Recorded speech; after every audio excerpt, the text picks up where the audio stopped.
जिंदगी भर काम आया करते। कभी सोचा करो, विचार किया करो। सीता राजवधू और राजकुमारी, ध्यान रखना। कहां भटकी वन वन, क्या साधन था उसके पास? कुछ भी नहीं था ना। कैसे रामायण पढ़ते हो, कैसे प्रथमान योग का स्वाध्याय करते हो? कुछ भी नहीं था। एक बात करिए, आपसे निवेदन है, थोड़ी थोड़ी बातों को लेकर जिंदगी को बर्बाद मत करो। भूत को लेके, भविष्य को लेके झगड़े हो जाते हैं। एक पति पत्नी थे, मेरा चातुर्मास हुआ, बाजू में उनका मकान था, सुबह सुबह लड़ने लगे, रात में लड़ने लगे। रात में तो हम लोग आराम से सो रहे थे, सुबह पाठ करे, हम लोग साधु बैठे कि पाठ करें भगवान का सुमरन, बाजू से शुरू लड़ाई झगड़े, लड़ते लड़ते आंगन में निकल आए। अरे मैंने कहा अब तो मामला नियंत्रण रेखा से बाहर पहुंच गया है। मैं छत पे गया, मैंने कहा इधर आओ, क्यों झगड़ रहे हो? सुबह सुबह झगड़ रहे हो, भगवान का नाम लो, प्रभु का स्मरण करो।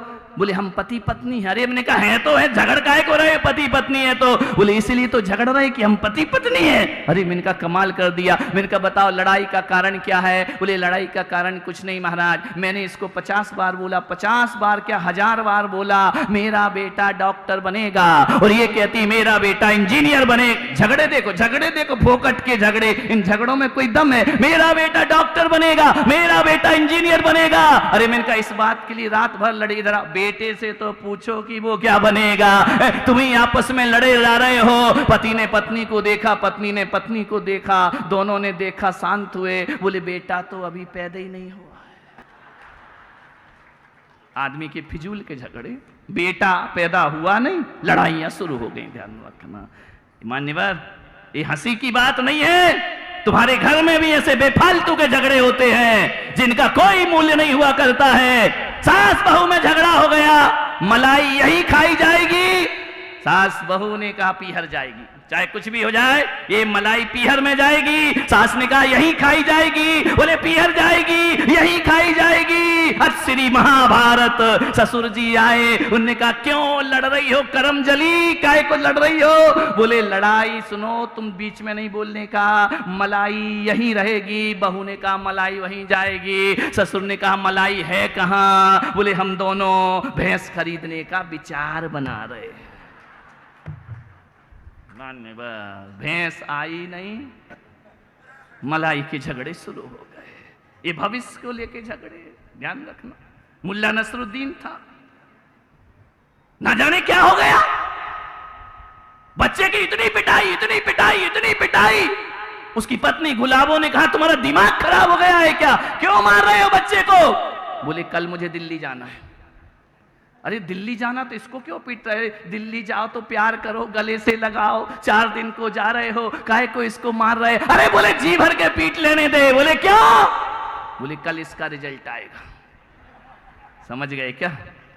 तो मैं नहीं रहूंगा, पक्का है कि फेल होगा, तो पीटेगा कौन इसको? आज ही पीट लो। ध्यान रखना, ये भविष्य को लेके झगड़े हो रहे तुम्हारे फिजूल के। हमारा क्या होगा, बच्चों का क्या होगा, उनका क्या होगा, अरे क्या क्या होगा? छोड़ो ये सब बातें, ध्यान रखना, उसको लेके आज को बर्बाद मत करिए। भूत को लेके भी झगड़े हो जाते हैं। तुमने मेरा अपमान किया था, इसने मुझे गाली दी थी। पहले जमाने में चिट्ठी होती थी ना, चिट्ठी डलती थी, तो कुछ लोग ऐसे होते थे कि बेरंग चिट्ठी भेजा करते थे। जानते, आज के बच्चे नहीं जानेंगे बेरंग चिट्ठी क्या होती है। उसमें स्टाम्प नहीं लगती थी, टिकट नहीं लगती थी। बेरंग चिट्ठी भेजते थे ताकि जल्दी पहुंच जाए। और जब बेरंग चिट्ठी जाती थी तो जिसके नाम चिट्ठी है पैसा उसको भरना पड़ता था, है ना? नहीं नहीं, डबल अभी इतनी जल्दी डबल प्रवचन मैं कर रहा हूं कि तुम कर रहे हो? बड़ी जल्दी डबल कर दिया।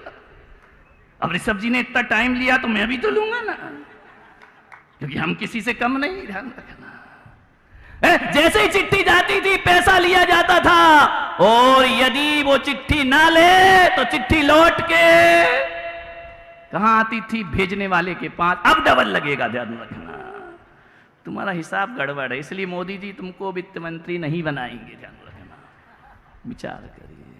अब डबल लगेगा जाने का और आने का। ध्यान रखिए, आपसे निवेदन है, गाली भी एक बेरंग चिट्ठी है। यदि आपको किसी ने गाली दी, अरे उसने दी तो तूने ली काहे को?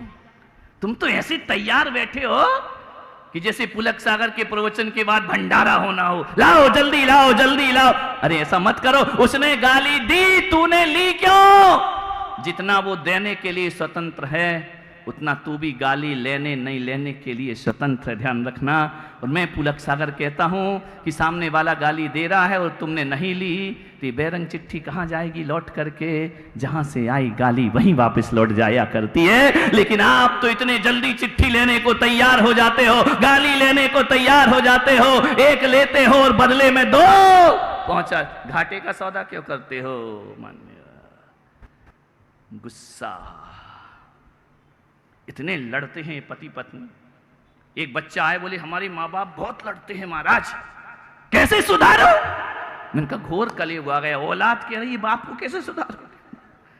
मामला यही हो गया। बाबूजी क्या हुआ कि एक बार बहुत सारे लोग जा रहे थे, 8-10 बच्चे थे स्कूल के, एक आदमी को उठा के जबरदस्ती मार रहे, चल चल। अरे मैंने कहा मार क्यों रहे हो? बोले स्कूल नहीं जा रहा है। मैंने कहा इतना बड़ा स्कूल जाएगा क्या? बोले मास्टर है, 15 दिन से नहीं पहुंचा स्कूल। अब स्टूडेंट तो जा रहे हैं, मास्टर गायब है। ध्यान रखना, विचार करना है, आपको सोचना है। उस बच्चे ने बोला कैसे करूं महाराज मैं इनको कंट्रोल? मैंने कहा एक काम कर, जब ये तेरे माँ बाप लड़े ना तो रिकॉर्डिंग कर लेना। बोले हाँ ये सही है। रिकॉर्डिंग करके क्या करूंगा? मैंने कहा जब मेहमान आए ना उनके सामने चालू कर देना। दुनिया में कोई नहीं सुधार सकता, इन्हें यही सुधार पाएंगे। बोले उससे क्या होगा? अरे मैंने कहा उनको शर्म आएगी कि देखो गाली में हम बोलते नहीं, बड़बड़ाते हैं। गाली में आदमी अपशब्द बोला करता है, इतने स्तर तक गिर जाता है कि उसकी ऊंचाइयों का लेवल डाउन हो जाया करता। मैंने कहा चालू कर देना। अहमदाबाद के बच्चों समझ गए क्या? माँ बाप लड़े तो रिकॉर्डिंग जरूर करना। वीडियो रिकॉर्डिंग में तो पकड़े जाओगे, वॉइस रिकॉर्डिंग कर लेना।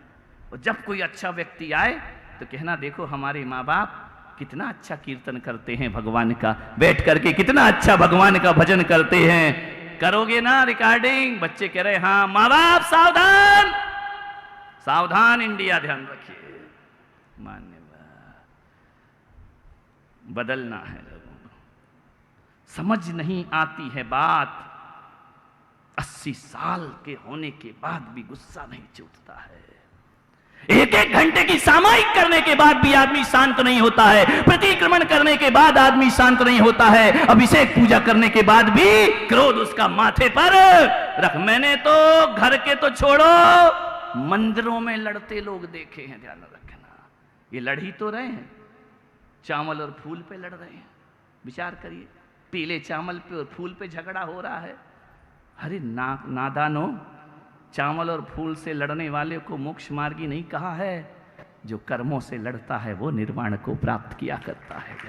महावीर का संदेश वो है। चावल और फूल के झगड़े हो रहे हैं, पानी और दूध के झगड़े हो रहे हैं। ऐसा ना हो, कुछ साधु संत भी इसमें बड़ा मजा लेते हैं। ध्यान रखना, जहां दूध नहीं वहां पानी चला देते हैं। मान्यवर ध्यान रखिए, साधुओं को क्या लेना देना है? वो श्रावक की भक्ति है, उसका मन करे तो फूल चढ़ाए, मन करे तो पीला चावल चढ़ाए, उसका मन करे तो 10 जल से अभिषेक करे, उसका मन करे तो दूध से अभिषेक करे। साधु संतों को समाज को तोड़ना नहीं चाहिए, समाज को लड़ाना नहीं चाहिए, समाज की परंपराओं पर कुठाराघात नहीं करना चाहिए। ध्यान रखिए, ये तो भक्ति है, भक्ति में कोई कानून नहीं तो आने वाली समाज, अभी तो हम दिगंबर श्वेतांबर हुए हैं, अभी 13-20 हुए हैं, आगे आने वाले हमें लोग कहेंगे ये पानी वाली समाज है और ये दूध वाली समाज है। ध्यान रखना, एक दूध वाले हो जाएंगे और एक पानी वाले हो जाएंगे। क्यों लड़ते हो मेरे भाई व्यर्थ की बातों पे? घर में लड़ो तो लड़ो, मंदिर भी नहीं छोड़ा करते हो। एक आदमी ने बोला महाराज जब मैं अहमदाबाद आया 13 पंथी हो या 20 पंथी? अरे मैंने कहा 13-20 लफड़ा क्या है? बोले आप 13 पंथी हो या 20 पंथी हो? मैंने कहा मैं तो कोई पंथी नहीं हूं। ध्यान रखना, ना मुझे फूल चढ़ाना, ना मुझे चावल चढ़ाना, ना मुझे दूध से नहलाना, ना मुझे पानी से नहलाना।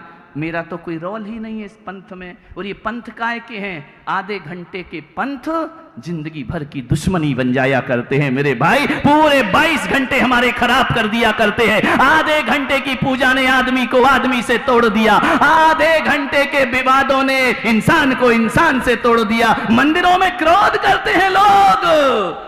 मंदिरों में भी क्रोध करोगे तो शांति का प्रस्ताव कहां से पास होगा मेरे भाई। तीर्थंकरों की पूजा करने के बाद शांति धारा करते हो, शांति मंत्र पढ़ते हो, लेकिन अंदर आग जलती रहती है। ध्यान रखिए, किस बात के झगड़े। ऐ भगवान को मानने वालों, इंसानों में फूट न डालो। ध्यान रखिए, लड़ रहे हैं हवन यज्ञ, लड़ाई हो रही है मंदिरों में। भगवान बट रहा है, इंसान बट रहा है, घर बट रहे हैं, परिवार बट रहा है। इस बहुत भविष्य खतरा में है हमारा। मैंने कहा मैं पुलक सागर, ना मैं 13 पंथी हूं, ना 20 पंथी हूं। यदि मुझसे पूछे कौन सा पंथी हूं तो मैं 33 पंथी हूं। ध्यान रखिए, 13 भी मेरा है और 20 भी मेरा है। 2 हाथ है हमारे, एक दाहिना हाथ है, एक बायां हाथ है। दोनों ही हाथ तो अपने हैं ना, कौन सा कटवाओगे बोलो। राइट, दाहिना बायां हाथ काम नहीं करता ज्यादा तो इसको काट देते हो क्या? नहीं काटते हो ना।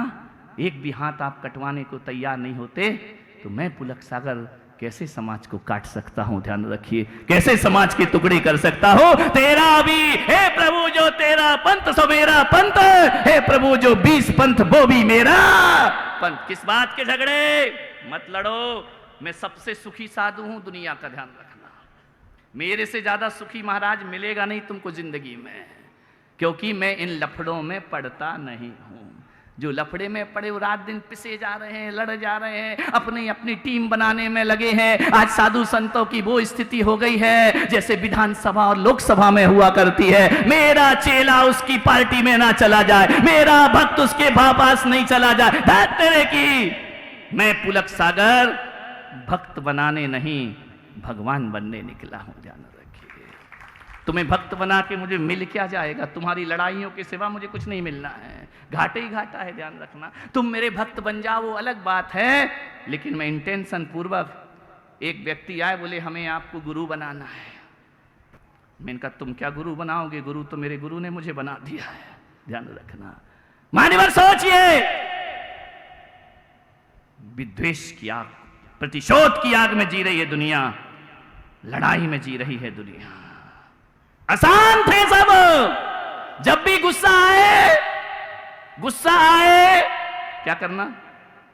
क्रोध की गाड़ी के टायर को थोड़ा पंचर कर देना। क्रोध का टायर कब पंचर होता है? जब गुस्सा आ रहा हो ना, और कह देना 5 मिनट बाद। ध्यान रखिए, जब क्रोध आ रहा हो, कोई तुमसे बात करे तो कहना भाई साहब 5 मिनट बाद मिलूंगा, अभी मेरे पास टाइम नहीं। क्रोध को टाइम मत दो। 5 मिनट बाद क्रोध का टायर अपने आप पंचर हो जाया करता है मेरे भाई। क्रोध क्षणिक है, क्षणिक आवेश को रोक लिया, जिंदगी मुसीबत से बच जाया करती है। कंट्रोल करना पड़ेगा तुम्हें। मालूम है, जब क्रोध आता है, कोई मां यदि क्रोध में बच्चे को स्तनपान कराती है तो वह अमृत जैसा दूध भी जहर का काम किया करता है। और कोई मां यदि वात्सल से उमड़कर स्तनपान कराती है, उसके आंचल का दूध जिंदगी के लिए अमृत बन जाया करता है। ध्यान रखिए, गुस्से में कुछ मत करो अपनी जिंदगी में। मान्यवर, वाणी को मर्यादित रखिए। पहले दिन मैंने कहा था यही क्रोध का जनक है। और एक बात मालूम है तुम्हें, क्रोध कब आता? क्रोध जब भी आता है ना, अकेला नहीं आता, विथ फैमिली, हमेशा पूरे परिवार के साथ आता है। मालूम है क्रोध की मां का नाम क्या है? क्रोध की मम्मी का नाम नहीं मालूम? खानदान तो पूछ लिया करो करने से पहले। ध्यान रखिए, क्रोध की मम्मी का नाम है उपेक्षा बाई। जहां अपेक्षा की उपेक्षा हुई, गुस्सा आया। ध्यान रखना, चले जा रहे हो रास्ते से, सोच रहे हो परिचित आ रहा है, जय जिनेंद्र करेगा, उसने नहीं किया, अच्छा हमसे मुंह फेर के चलता है, क्रोध आ गया, ध्यान रखना। अपेक्षा की उपेक्षा हो गई। सासुओं से आग्रह करूंगा, जब बहू आ जाती है तो सास निश्चिंत हो जाती है। वो ये सोचती है कि बीमार पड़ूंगी तो बहू पानी देगी, दवाई देगी, दूध देगी, मेरा हर काम करेगी। वो नहीं करेगी तो अपेक्षा की क्या हो गई? अब क्या पैदा होगा? सासू को क्रोध पैदा होगा। इस अपेक्षा की मां से बचने का प्रयास करो। जब बीमार हो जाओ तो ये मत सोचना कि मेरे घर में बहू है, ये सोचो कि बहू पीहर गई है। और जब बहू पीहर जाती है ना और आपको 104 डिग्री भी बुखार हो तो क्या आप बहू से पानी की अपेक्षा रखती हैं? नहीं रखती हैं। बेटा भी ना हो, पति भी बाहर हो और 104 डिग्री बुखार में यदि प्यास लगेगी तो पकड़ पकड़ के जाएगी, लेकिन घड़े तक पहुंचकर एक गिलास पानी पी लिया करती है। मैं सासुओं से और बुजुर्गों से निवेदन करता हूं कि जब तक हाथ पैर चले ना तो एक गिलास पानी की भी उम्मीद किसी से नहीं रखना चाहिए, कोई अपेक्षा नहीं रखना चाहिए। अपना काम स्वयं करो, अपना पानी स्वयं लाओ, अपनी दवाई स्वयं खाओ। जो दूसरों पर डिपेंड होगा वो अपनी जिंदगी में क्रोध के अलावा कुछ नहीं कर पाएगा। नहीं होती बहू तो क्या करते हैं? कहां से लाते पानी? बोलो, इतनी सी समझ तो रखो कि जवाब सुन के ही पानी पियोगी। ध्यान रखना, आजकल तो बड़े बड़े नजारे हैं। आदमी दुकान से घर लौटता है, वो बीवी से कहता है 1 गिलास पानी ला, वो कहती देख नहीं रहे, सीरियल देख रही हो। एक काम कर, जाके पी लो और हो सके तो 1 गिलास। अनुभव बोल रहा है, तुम्हारा एक्सपीरियंस बोल रहा है। कितने जल्दी बोल दिया, 1 गिलास हमारे लिए भी ले आओ। किससे उम्मीद रखते हो मेरे भाई? किसी से अपेक्षाएं मत रखिए। यहां कोई किसी का कुछ करने को तैयार है। ये बात छोटी है, बात बहुत बड़ी है, ध्यान रखना है। पहला क्रोध से बचना है, उम्मीदें लगाना छोड़ दो। उम्मीदों का त्याग कर दो, वरना रिश्ते खराब हो जाएंगे। तो क्रोध की मां है अपेक्षा, क्रोध का पिता है मालूम है? गुस्से के पापा का क्या नाम है चंदू जी? नहीं मालूम? काय को क्रोध को सीने से लगा लेते हो यार? गुस्से के पापा का नाम घमंडी लाल। जहां अकड़ है मां झगड़े, ध्यान रखना। मां उपेक्षा बाई और पिता घमंडी लाल अकड़ के चलता है। ये घमंड बड़े जल्दी टूटता है मेरे भाई। अच्छों का नहीं चलता घमंड। विश्वास नहीं हो तो दिल्ली में देखना।